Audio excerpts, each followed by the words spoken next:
SP যখন নিচ্ছেন না, থানা নিচ্ছেন না, তাহলে বোঝা যাচ্ছে they are doing it under political compulsion. তাদের ওপর পলিটিক্যাল অর্ডার্স রয়েছে এবং থানা যখন কমপ্লেন এবং এসপি যখন কমপ্লেন নেয় না, তার মানে তারা ভালো করে জানে কারা যুক্ত আছে এর সাথে এবং এর শেষ আমরা দেখে ছাড়বো। এইখানে এই জিনিস হতে পারে না। ন্যায্য যাদের দাবি সেই দাবি মানতে হবে, কমপ্লেন নিতে হবে। কমপ্লেন না নিলে আমরা উচ্চ আদালত যাব এবং ইডি সিবিআই, এবং আমি বলে দিলাম ইডি সিবিআই যখন ইনভেস্টিগেশন শুরু হবে, যারা কমপ্লেন নেয়নি তারাও কিন্তু ছাড় পাবে না, এই পরিষ্কার আমি বলে দিলাম।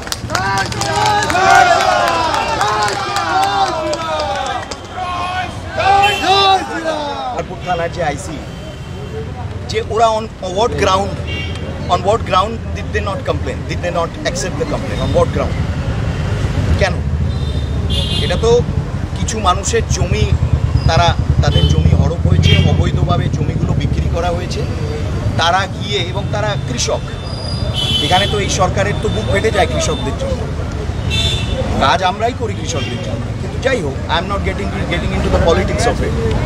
তারা গেছে মানে সাধারণ নর্মাল কোর্স অফ ইভেন্টে তারা গেছে কমপ্লেন করতে, কমপ্লেনটা তারা নিচ্ছে না কেন? এসপি অলসো, আমি ভাবলাম যে এসপি অন্তত ওনার একটু, যেহেতু একটা সিনিয়র পজিশনে বসে আছেন, ওনার একটু সেন্স অফ ডিসক্রিমিনেশনটা বেশি হওয়া উচিত। নিজের একটু ওনার সম্বন্ধে আমার কাছে যা যা বিষয় অনেকে বলেন, কিন্তু আমি নিজে বায়াসড হতে চাইনি, কিন্তু আজকে আমি বায়াসড হচ্ছি। আমাকে বলা হলো যে উনিও কমপ্লেন নেননি, কেন, ওয়াই? এবং ওনার ডিউটি হচ্ছে সোনারপুর থানাকে জিজ্ঞেস করা যে তারা কমপ্লেন নেন। It is an open and shirt case. 527 বিঘা জমি, 527 বিঘা জমি,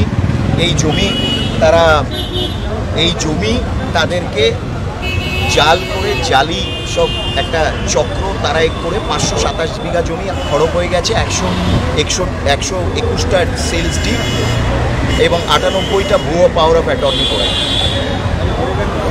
So this is a very major scam. It runs into hundreds of crores. Major scam.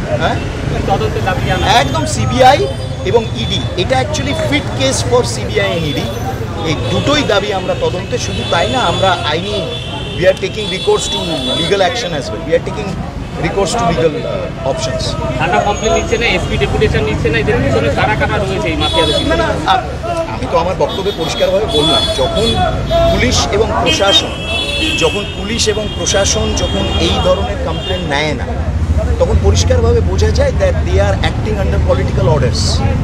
এটা পরিষ্কার, কিন্তু ইটস ভেরি আনফর্চুনেট যে they are acting under political orders, এবং এগুলো আমরা note করছি, আমিও নোট করছি, দেখা যাক কেন। এবং এইটা আমাদের দায়িত্ব, we are the principal opposition party.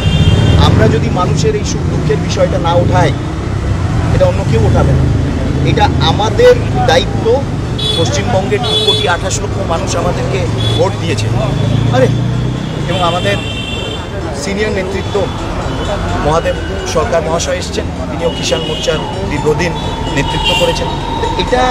এটা হচ্ছে আমাদের ডিউটি, এবং যারা আজকে কমপ্লেন নিচ্ছে না তাদের অফিসিয়াল পজিশনে বসে, পরিষ্কার বোঝা যাচ্ছে they are under political compulsion, under political pressure, and they are hands in gloves with the political establishment.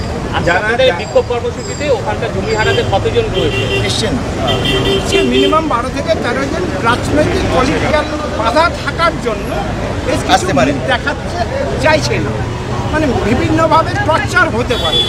এই টর্চারের জন্য তারা ভেতর থেকে ইন্ধন জোগালেও সামনে আমি কেউ মুখ দেখাতে চাইছে না।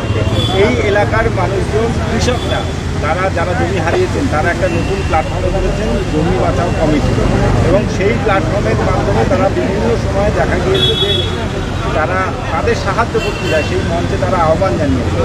আপনারা সে বিষয়ে না নিশ্চয়ই, মানে আমাদের আহ্বান চালালে আমরা যাবো, অবশ্যই যাবো, এবং আমরা কোনো রকম এর থেকে কিন্তু কোনো রকম আমাদের কোনো পলিটিক্যাল উদ্দেশ্য নেই,